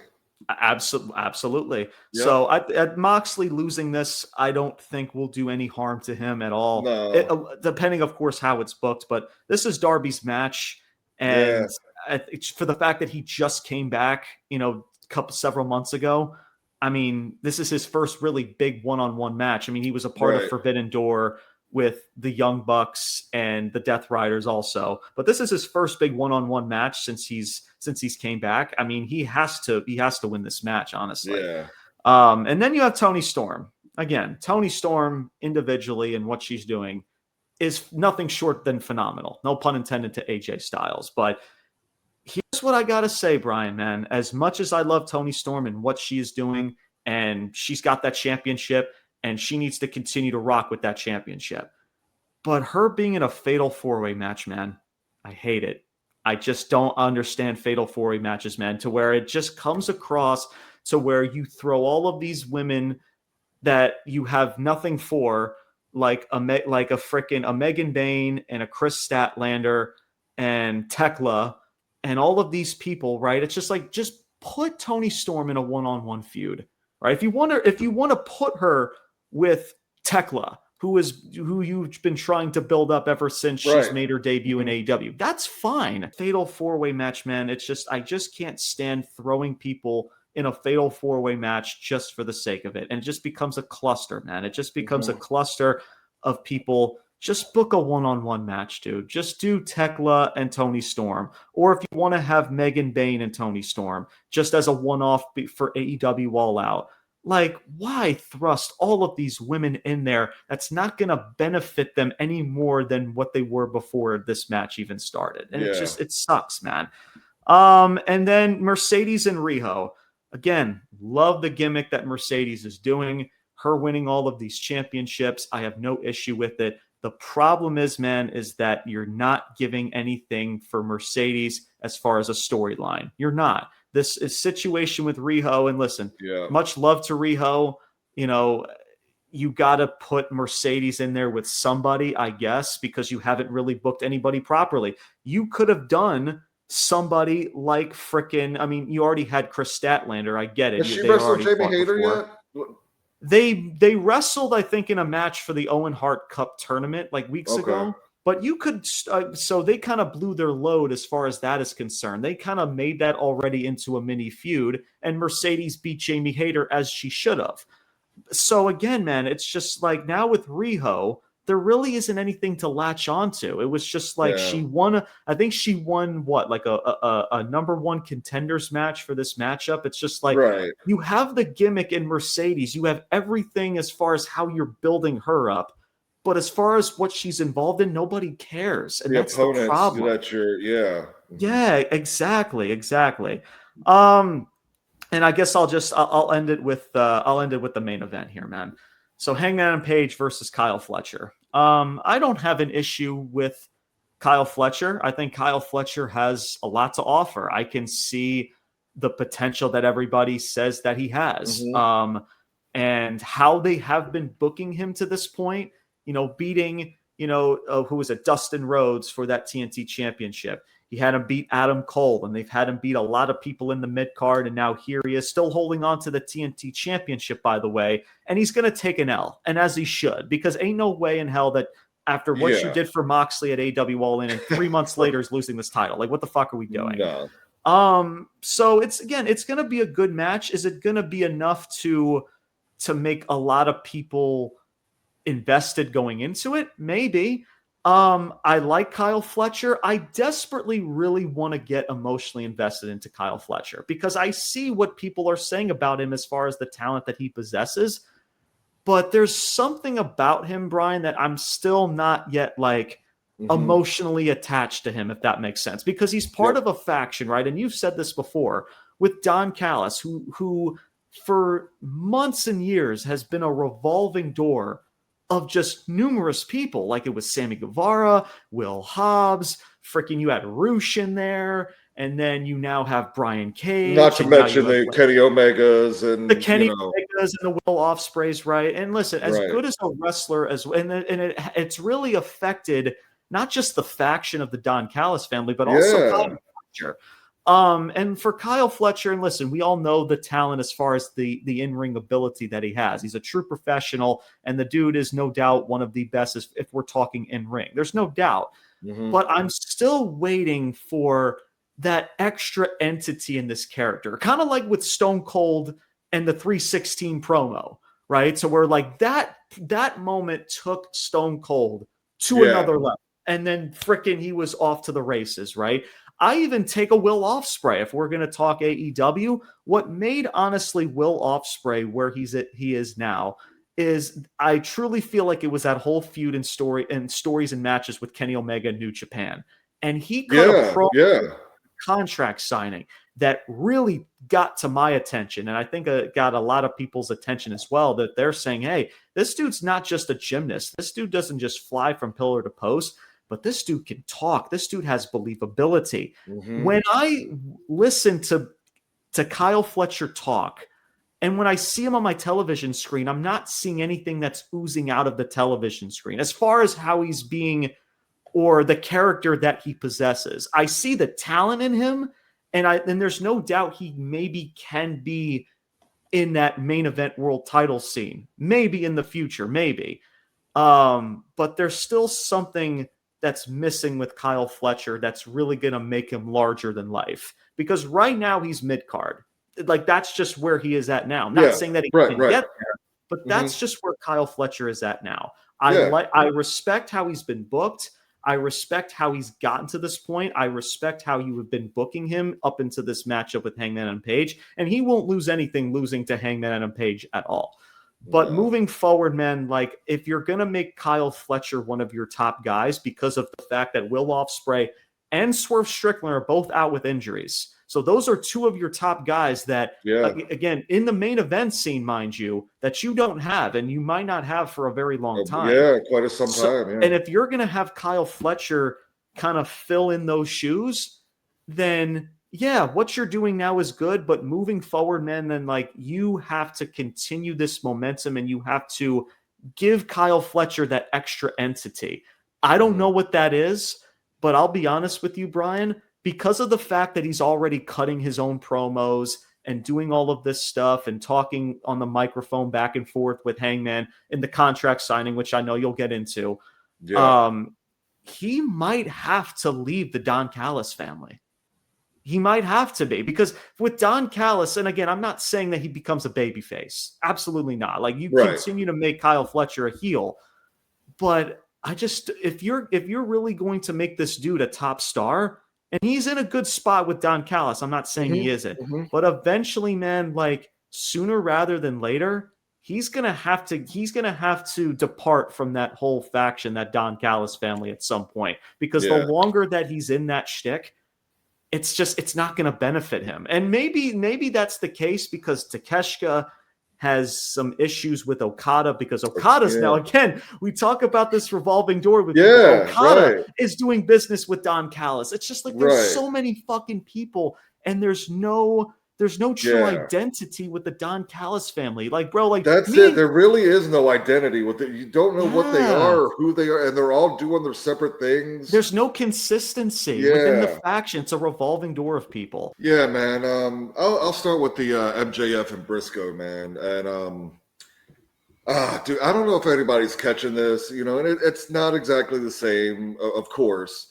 But even like the match stipulation, like, to me, this reminds me ever so much of Flair and Dusty back in the day, right? The rich, guy going up against the blue collar guy, And this and you go back to those Flair and Dusty. Look, these guys are going to bleed. They're going to bleed a lot. Yep. Mm-hmm. So, I like that aspect of it. That's a good comparison, by the way. I actually didn't really think about it like that. I wonder, again, I'd love to be a fly on the wall inside their creative meetings, because I feel like at some point that was their intention, right? The rich MJF against, country redneck, Briscoe. And that whole dynamic, it's a story that is timeless, and it's gonna sell if you have the two characters to pull it off, And for Briscoe, personally, I mean, we've said, a lot, going back a couple years, and it's one of those things, like much like the Usos, man. Like, I think he's fine on his own. He's good. I like him. He's entertaining. Mm-hmm. But when they're the tag team, they became superstars. And it's that element that just, whether it's, because they're brothers and they're, the way they played off of each other, so it's this bittersweet thing, man, of like I'm rooting for them, and I'm, and much like Jay too, like, I want to see you, reach those heights of success. And I know it's a little bit different with the Briscoes here, but it's kind of like that feeling, like, of, the superstar aspect of what it is you guys had was the tag team, was that bond of how you guys were together, Yeah. So, and that's just the unfortunate part of it. But much love to him, and it's I think it's going to be an entertaining match. MJF, take the win here, but yeah, I mean, I think that's what this whole story is. It's a Dusty Flair, kind of reboot in a way, right? This women's fatal 4-way, man. Did you see the promo and everything from Toni Storm this past Wednesday? I did, yeah. Man, I'm not saying it would be the right decision. I can't say that. But I'm not so sure that somebody else doesn't walk out of there with the title. I don't know who that is, but just in the way she was cutting, the way she was talking in her promo, and then Hayter comes out, and then Statlander comes out, and then Tekla comes out. And again, I'm just kind of getting, back into it the last few weeks. And I don't know if you caught this, but, there was kind of, the brawl kind of after, who had a match? I don't even know. Somebody had a match, I think. And then they kind of brawled afterwards, right? And I don't know if you noticed, but like Wheeler Yuta and Maria Shafir came down, like Statlander was beating up Hayter, I think, Jamie Hayter. And right. Yuta and Maria Shafir come down and kind of like, I guess there's been something going on with, Yuta and Statlander. And I'm looking at, I'm like, I don't know. I mean, is there a way? Because I think Statlander has been right on the cusp. I'm just looking at, I'm thinking like, like, is there a way to get her, in the Death Riders? Or is Yuta, we just got Garcia, in the Death Riders, maybe Yuta on the way out. And, there's some sort of interference where Statlander wins the title. These are all just things I'm throwing out. And I say all that to say, I don't think it's quite time for Toni Storm to lose it. No. But it wouldn't shock me if something goes down here. So I'll leave that at that. Because I do also think that, and again, I'm just listening to the way Toni Storm's talking. There's going to be a time here, maybe it's at the end, sometime in the sort of near future, that I think she's going to go take some time off as well, and much earned time off. So, yeah, we'll see where that goes. The tag match, Cope and Christian against FTR. Well, what's his name from FTR has a full-on broken nose at the moment. Oh, Dax. I think it was Dax. Yeah. Oh, yeah. That nose is broken. And that segment, man. I love that segment. The promo, the interaction between them all. Even because I like what you said about, did they kind of, blow the load of having them already team, before being in Canada? But the way Christian still is, and there's still that little bit of tension, not exactly on the same page, that all works itself out in this match, in this moment. Yeah. And that's going to be the payoff. And that, I think, is going to be what's so awesome, is that little, where Christian and Edge, are 100% on the now, whether they go on a tag team run or I don't know, but that moment is for this crowd in Canada. Oh, absolutely. And, that's going to be awesome. That's going to blow the roof. By the way, so Jamie Hayter is in the match. So I misread. Okay. So is it a 5-way? So it's not. No. So Megan Bayne is not in the match. Megan Bayne is actually in the 0 Hour in some multi-women tag match.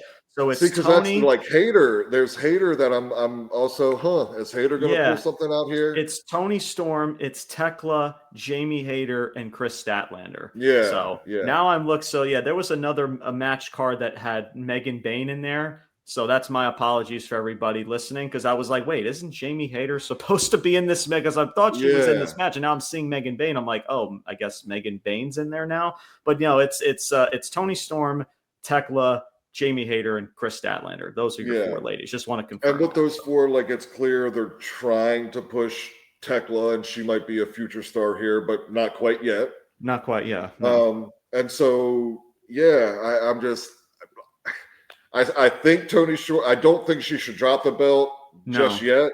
No. But I don't know if there's going to be some shit going on. So, and then the Christian Cage match and FTR. I mean, that's unless something horribly goes wrong and you get like the DX and Taker and Kane fiasco.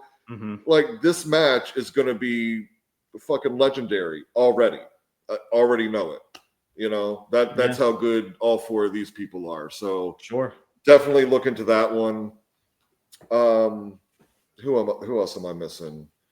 I spoke on the Darby and Mox thing, right? I think the world title match. Oh shit! The world title match, the contract signing. Yes, let me talk about that. That was like the biggest thing, because exactly what you were saying, man, and it's what I said a couple weeks ago with Fletcher. I saw it last night. Like, I still stand by. He's got to drop that Protostar moniker. Like that shit is just. It's not going to catch like yeah, in a superstar and like that's part of the package, and that's got to go. There's something else has got to be it.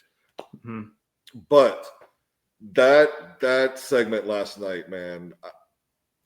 That's what I've been waiting to see, and it was just a glimpse, right? He's not fully there. That's what I've been waiting to see from Kyle Fletcher, and he's got it. He's got it, man. Like it's just a matter, you know, keeping the focus. You know, obviously no injuries, things like that. But yeah, that's what I've been waiting to see from Kyle Fletcher. And even with Hangman, you know, I've never been the biggest fan of Hangman, but those two. Like James, just like you said, you know, you want to get lost and believe in the story that they're telling, right? In the words that these and that said, both of them. That's what they did beautifully. Hangman is very good, man. I will give credit. I know we both haven't really been that high on Hangman and Page, but in a lot of things that Hangman is involved in, like I believe every single word. He can make you feel. I believe every single word that comes out of his mouth, whether he's with Jon Moxley, whether he's with Christopher Daniels, whether he's with Swerve Strickland, or whether he's with Kyle Fletcher. Everything that Hangman does is very believable, and it's and it comes across very real. So I like the work that Hangman is putting in, and he should be your champion, and he should win this match. Obviously, oh yeah, he's winning the championship, but that's going to be a hell of a match. And yeah, Kyle Fletcher is in the process of arriving. Like, he's got it for sure. Yeah. So I say all that to say, I mean, just I really love that segment from both of them, and particularly for Fletcher. Like, you know, like you said, I've seen the glimpses. I can see what he does in the ring. Whatever, I can't even. I can't even. You don't have the words for it exactly, but in that segment, he made you feel. He made you believe. That's what it is. Yeah. No, absolutely. I said I see it in Kyle Fletcher. Yeah. I see it. I'm not there yet as far as like, I gotta see what he does, but I respect the booking because he has been booked flawlessly. He's been booked very, very well, and I appreciate in that aspect. I'm still, at least for me, like I'm still waiting for. Again, maybe there's another certain promo that he cuts or a segment or something that's going to make me look at Kyle Fletcher and he's going to ooze out the television screen. Yeah. And he did well. Not saying that he didn't do well in the contract signing, because I watched the contract signing and he did very well. He had all of his bullet points the way he needed to. You have Hangman and again, the work that he's putting in, and you get a pretty darn solid segment. Yeah. For me, I'm just not there yet, man. I'm not there yet. Maybe I'll get there at some point. Right now, I'm just not there yet. When I think of Kyle Fletcher and that world championship around his waist in the near future, not yet, but but eventually, if they do, right? Like you would have to. It's that thing where, like, in that promo, like you can clearly see it's there, and I think in that one promo, for me, he elevated a little bit, but now now you have to do that every time, right? Yeah, you have to keep that consistency flowing. Right. Now you have to do that every time. Sure. Yeah, absolutely. Yeah. I mean, I'm not going to be a Stevie Richards and say like, oh, this dude's got to sell more. This dude's got to do this and that and the other. Like, no, bro, he's already got that in spades. Like, I'm not going to be that fucking ignorant. If you guys listen to his freaking clip about issues talking with about Kyle, Fletcher or talking about Kyle. No, yeah, he's talking about Kyle Fletcher, and he got a lot of heat from it. The one thing I remember that he did say was just that, like, it's just that he was. The booking as far as creatively, it's just like he's not there yet as far as the booking aspect of it, which I do agree. But then he went on with but then he kind of like went on and said like, oh, like, like somebody's got to get in his ear and tell him to sell more. He's not being coached the right way. I'm like, all right, let pause right there. I mean, the dude does everything very consistently well as far as like, believability, allowing his opponent to look good. As far as matches, again, man, he's been a part of a lot of good matches. But as far as 26 years old, he's 26 years old, right? Yeah. So he's entering the prime of his career in the next couple of years. I mean, he's not even in the prime of his career, but he's close to it. Yeah. So far, man, I mean, the Will Ospreay match, I think that was a cage match. I think was it Revolution, I believe, or just earlier this year. Yeah. That is where I was glued to my television screen of what Kyle Fletcher was doing, because we obviously know the history with him, of course, with Will Ospreay. Mm-hmm. And of course, and the way that you have been building him up since then has been done very well. Yeah. I'm just waiting for that next entity in his character, just like what I mentioned with Stone Cold and the 360 thing. And we can go down the line of how other wrestlers have gotten to that point. So we'll see. I mean, who knows? It could happen next week. It could happen the following week. Who knows? But I think we can all agree that Kyle Fletcher should not be winning this championship. He's going to take the L. And if it's booked properly, he's not going to lose anything. But Hangman it's going to be a hell of a match. Yeah. It'll be a solid match. It'll be a solid match. Hangman is your guy right now. He is your top guy. He is your top face who should not be losing that title anytime soon, because he just won it at All In. So, and I'll leave it with this, man. I said this about AEW last week, man. They have everything that they need to do to be true stiff competition with WWE. They book talent, and they are young.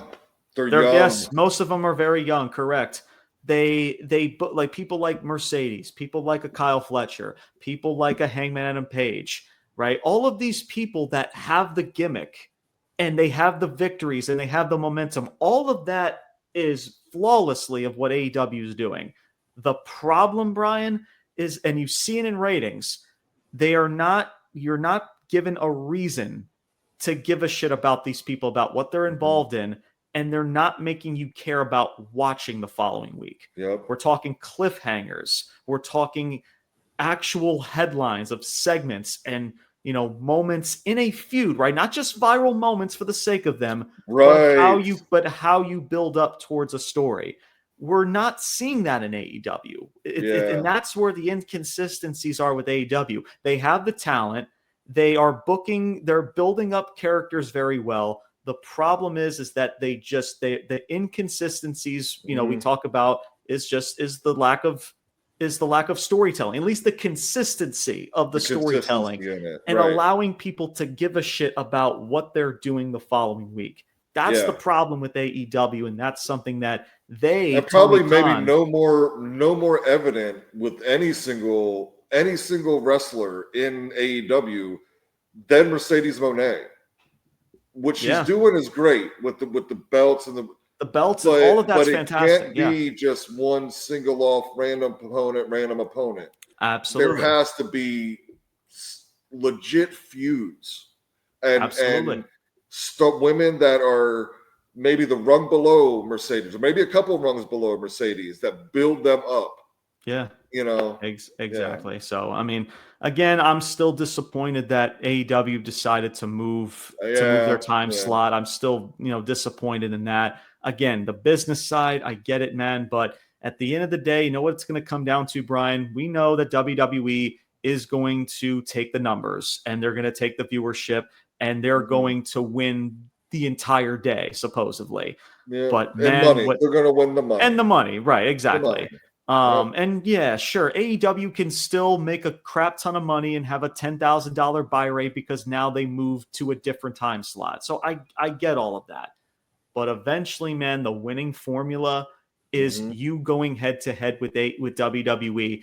And not just, again, we get taking the financial hit, we get taking the viewership hit, but if you can allow to steal the headlines, right? Create the headlines to allow people to watch the following week and the following week after that. That's what it's going to matter. It's not it's sometimes, listen, you're going to have to make the business decision to where you're going to take the hit, but in the long run, stealing the headlines from a conglomerate company like WWE, that's the winning formula. That's what AEW is going to have to eventually start doing. Will they? Well, time will only tell. Look, I hope so. You know, I mean, I'm sure TKO and whatever have more money, but the Khans are also fucking billionaires. They are, they got the money. They can take they can invest that money to truly make their product must see and create and steal headlines. So we shall see, man. But thank you guys so much. This was episode number 3 of season number 9 of Ruthless Talk, talking Wrestlepalooza, talking AEW All Out. We will find ways to talk about both of these shows this coming week. So make sure you guys stay tuned for our episode next week, episode number 4, which we will dissect. There is a chance, most likely, that I will be doing a separate review show on Wrestlepalooza, as I do plan on watching the show. So make sure you guys. I will not, so I don't have much to add to it other than. But both of us shout out AJ Lee and CM Punk, and the rest of it can fuck right off. Understandable, but yes, I will be doing a separate review show for Wrestlepalooza. Both me and Brian will find some time to talk about AEW All Out, at least the fallout of the show next week, as well as many other things going on around the wrestling world. But thank you guys so much for tuning in. You guys see the banner down below. Make sure you guys check us out on Instagram and TikTok. That is Ruthless_Talk. We are also available Spotify, Apple Podcasts, as well as on our YouTube channel. We are very close now to 500 subscribers on YouTube, man. I think the number is 472 subscribers, man. Again, by the day, surely 28. The community is continuing to grow, which I freaking love, man. So thank you guys so much for subscribing, for following, for sharing, for being a part of this community, man. Make sure you guys hit that notification bell so that way you do not miss a single upload for when we publish out. Again, every single Friday is the new format that we are doing. Every single Friday, you will get wrestling content, so make sure you stay notified for when every single episode drops. And I also have a very special announcement as far as the sports side of things, but you'll have to catch the sports episode coming up as we're about to record that shortly. So stay tuned for that as well. And stay tuned, everybody, for more content to come. Brian, final thoughts, my man. Oh man, I don't know. Big wrestling weekend, of course. Two huge events. I've given my comments about all of them. And honestly, the performers, every single one of them, go out there, do your thing, stay healthy, absolutely, make a memory, and go on about your day. Very, very well said, man. That is going to do it for today's episode, everybody. My name is James Porcelli. I'm Brian Thomas. Until next time, there will be a next time. Your boys are signing off saying salute. Peace out. And take care, everybody. Top guys, we are out. Well, the skin is dry and pale, the pain will never fail, and so